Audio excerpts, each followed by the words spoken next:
Hey guys, and welcome to 9.9 Comics, the Top 5. I'm your host, Kyle, and here are our top 5 picks for the week of October 23rd, 2019. Coming in at number 5, we have Amazing Mary Jane #1, that's right.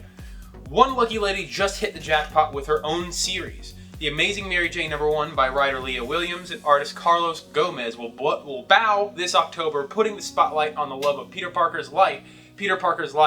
But if Spider history has taught us anything, such a position is rarely a good one and usually spells trouble.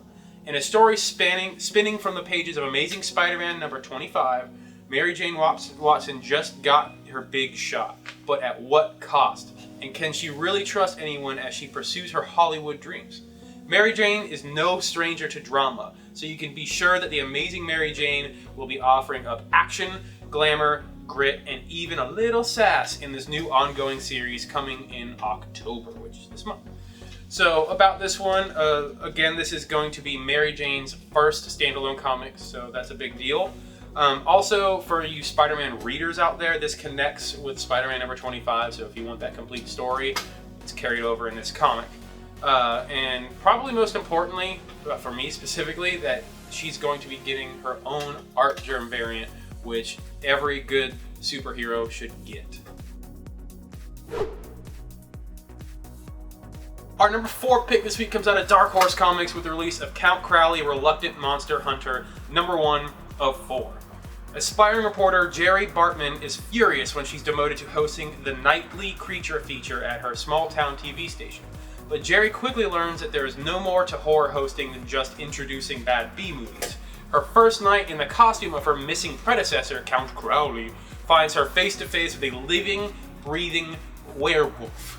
Or was she just that drunk? Featuring the dynamic creative team of David Dashelman and Lucas Kettner, the perfect comic for the Halloween season. So this is our number 4 pick. Simply, it's a Diamond gem, so Diamond knows that it's going to be well received. Also, it's going to be a short run, so easy to collect. It's easy on your pocket, so you can get that whole series. And honestly, it looks like a decent theme, especially for the season. Get a little werewolf in there and get a little Crowley. If you don't know who Aleister Crowley is, really creepy guy from back in the day. But I think this one really deserves this number 4 spot. Our number 3 pick for today is Monday Fatality, Dagger. Called to a small Norse town to handle their witch problem, the cruel Bishop Jeffrey March would root out evil anywhere he found it and destroy it under the heel of his boot. What he finds in this small town on Dagger, the first moon of the month, was something he couldn't possibly prepare for. Something far more cruel than he could be. Bishop March found a real evil, born of moonlight and insatiable. So this story sounds pretty well put together just from that synopsis. It sounds like they've got their lore figured out, which is pretty important for a new book. It gets people hyped, it gets people into the book, and they just want to keep getting the next one to escape to that world. It's super important.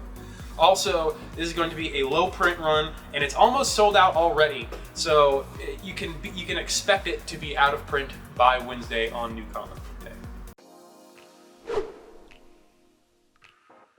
Our number 2 pick for this week is Beyond the Demon, the Sea, one-shot out of Source Point Press. This horrific love story is unlike any comic you've read. Follow one man's story of his tragic journey across the sea, told through a gorgeous sequence of artwork hand-painted in the style of classic nautical tattoos.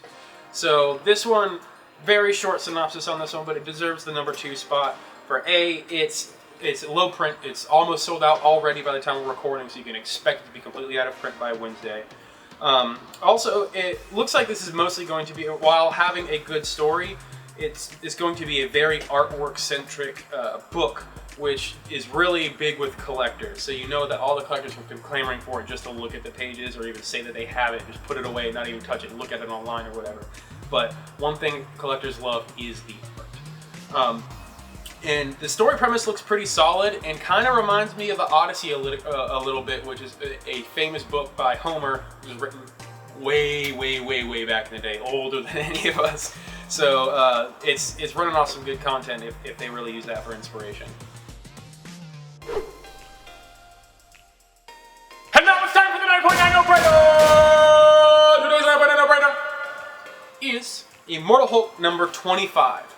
Groundbreaking double-sized issue. You've never read a Hulk comic like this before. You've never read a Marvel comic like this before. The heat death of our universe has come and gone. The Hulk is finally dead. Now, billions of years later, the ninth cosmos cowers before the breaker of worlds. So, if any of you know anything about Hulk lore, the breaker of worlds is technically a version of the Hulk. His name is Null, and he is arguably one of the strongest versions of the Hulk. He has this giant hammer of power that when he grabs, he transfers. It's the Null is the name of the hammer. When he grabs it, he turns into Null and becomes super, super powerful. So this is going to be the return of that character Null. So any big Hulk fans who really was in love, which a lot of people really do, is he's going to be in this book and under the Immortal Hulk like story. So he's going to be even more raunchy and raw, and the battles are going to be great. Also, I mean, Immortal Hulk is one of the most successful Marvel runs to date. From the first issue, people were blown away just by how gruesome it was. It's like, this is a Marvel comic? It almost read like an indie comic, how gritty it was. And also, it's going to be a double-sized issue, like I said, and pivotal to the storyline. And for one of the most important runs in Marvel right now, you want to grab a pivotal moment in that storyline. It's just a no-brainer. Going into those honorable mentions, we're going to start off with Marvel today and the release of Absolute Carnage Lethal Protectors number 3, King Thor number 2, Marauders number 1, Future Fight Fists Luna Snow number 1, specifically for that Inyuk League cover A, and then Strike Force number 2. Moving into DC, we've got Batman Curse of the White Knight number 4, huge series, guys, Batman Superman number 3, and Black Adam Year of the Villain number 1, which with Shazam being big right now, it's probably smart to pick that up. And then going into Image, we have Pretty Violent number 3, and then finishing it off with Sharky Bounty Hunter number 6 of 6. This is going to be the finale to that series. If you want to collect the entire series, now's your chance. With that said, we would like to thank you for liking, subscribing, commenting, all that jazz. Remember to click that little bell at the bottom so you get notified when we go live. Remember to return next week with another Top 5.